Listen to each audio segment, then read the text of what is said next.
Thank you for having me, by the way. No worries. You're more than welcome. Just go around the room and just introduce yourselves. Yeah, sure. My name's Andy Nuttall. I'm production director at Supermassive.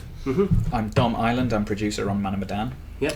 And I'm Gareth Batts. I'm the producer for Bandai Namco, working with Supermassive Games. Right, awesome. Well, yeah, again, thank you for having me. Just actually want to get out of the way first. Being at Supermassive, you originally were working very close with Sony. What's it been like now, sort of maybe going a bit more multi-platform? Because before you were on the Decima engine, right, on Until Dawn, and now you're on Unreal Engine 4. What was that procedure been like going between the two engines? Yeah, it's a great question. I mean, our we love Sony.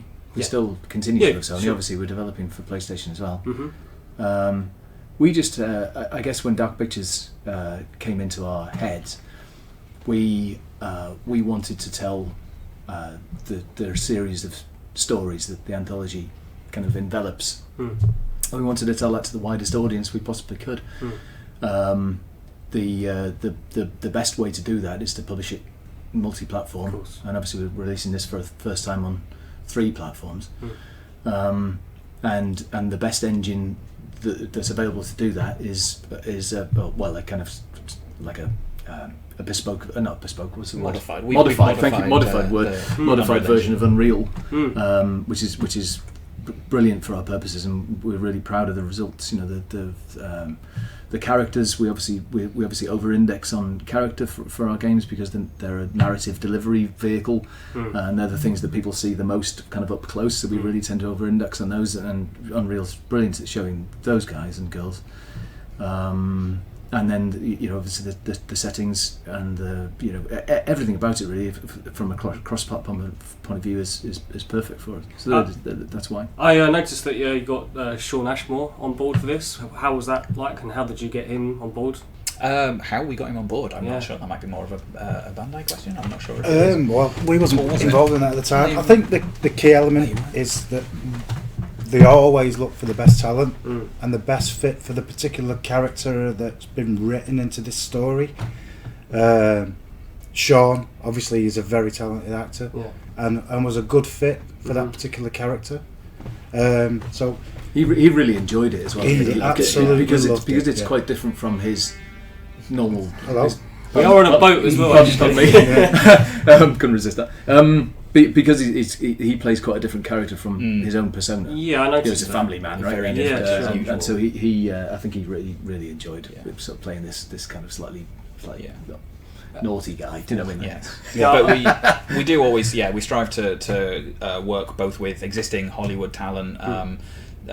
Sean Ashmore, Hayden Panettiere, people like that, but also upcoming rising stars like Rami Malek was at the time, and a few other people that we've then seen move on to other things. So we're just always looking for the best talent to work with. Yeah, great. One of the things that I noticed about this game is the big focus on multiplayer, which I don't know if you got the idea of seeing the reaction to Until Dawn about how many people, was that where the idea came from? It was certainly the idea for our multiplayer mode, as in the movie night mode, and then I guess from that, around about the same time, we considered what would it be like if we created a kind of multiplayer model, cooperative one that you could play with a friend, and then what decisions you make not only affect you and your character's kind of progress through the story, but also your friends. You can have some quite profound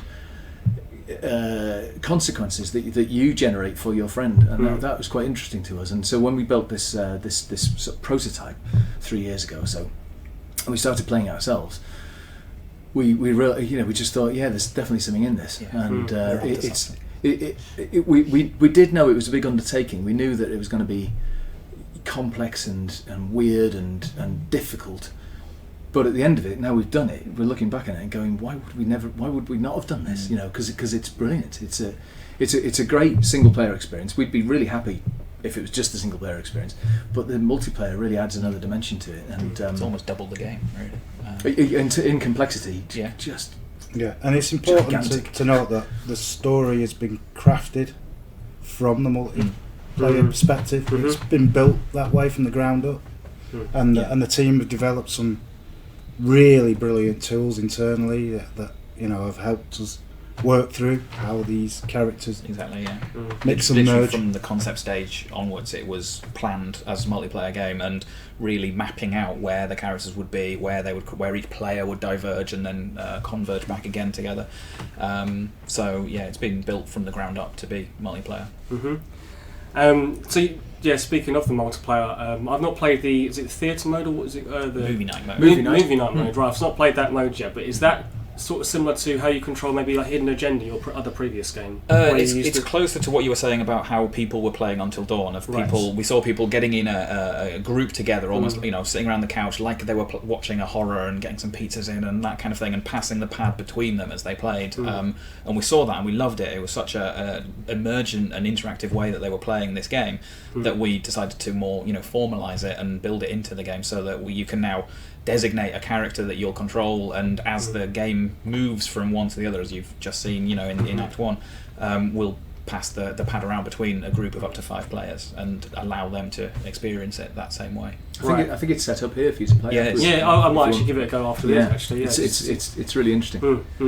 You've obviously previously worked on a lot of virtual reality stuff as well as a company. Was this always going to be just a specifically non-VR game right from the get-go? Was it ever going to be incorporating VR? This particular the Dark Pictures anthology is not VR. Yeah, we still love working in VR, and we're always looking to experiment and innovate and so on. And we're never restricting avenues to work with. But this one, it felt correct to make it a narrative, a more cinematic game than VR wouldn't suit this particular type of storytelling. That's true to say. We do tend to create games that suit the platform that we're making it for. Do you know? Because it's or rather to choose a platform that tells tells the story in the best way. Inpatient, for example, that was that wouldn't have worked exactly. as anything else other than Rush of Blood definitely wouldn't have worked as a different system. It was very much specifically to be that experience, whereas this is a different experience. I think the scale of the game has dictated that it could only ever work on this medium. Yeah, sure. Yeah, I mean it's massive. So one last question. I'll just ask. It's obviously an anthology series, so is it going to be obviously future parts? I'm assuming sometime in 2020. 2 every 12 months. I think we're exactly. Yeah, there's 5 currently in development, at different stages of development. There's this one obviously nearing the end of development, but the other 4 that are currently in development are at different stages of that. But the plan is to release 2 every 12 months, so it will be a regular. And are they the same actors or different actors or different characters? Totally different. Totally different environment. Each of them standalone, independent story, characters, narrative, everything, and they can be played in any order that you want. Even there are certain links between them. The curator, for example, is one that you've seen in the downstairs in the demo. That he will be in each of the Dark Pictures stories. And there are other Easter eggs maybe that tie them together, which I won't spoil. But each will also be able to be experienced individually as well. Oh, brilliant! Well, thank you for your time. No, thank you. Nice to see you. Looking forward to the game in August. Excellent. Thank you. Cheers. Take care. Go on and have to play the movie. Yeah, go.